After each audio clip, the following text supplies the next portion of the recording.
Hello, good morning. Nagluto di taron og puto, pero kung ano atong puto, oats lang kay nag-diet man daw ta ani, di ta mag no rice man daw taron mo na itong lutuon ron nga. Sawa na mo kaayo pug seryo na lang po naton isagod og gatas nya. Lamon ni gabuntag. Ay morning ato ana na po himo og puto nya parisag kape para lami-lami pod gamay.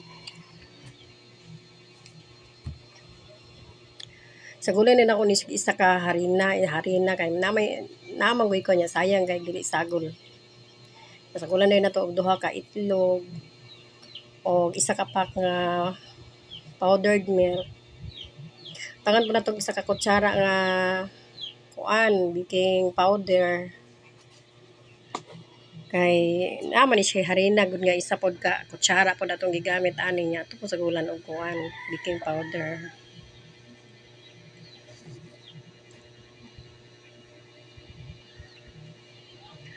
Onya, mikos-mikos lang na nato, hantod, nang combine dito. Sa gulan na ko siya tubig, ang tubig ani, tansya-tansya lang yun. Kaya wala man tayo measuring cup, gudi ari nga. Ito na lang po nang tama-tama.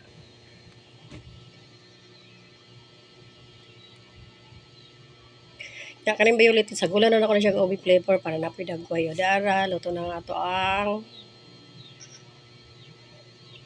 pang pamahaw.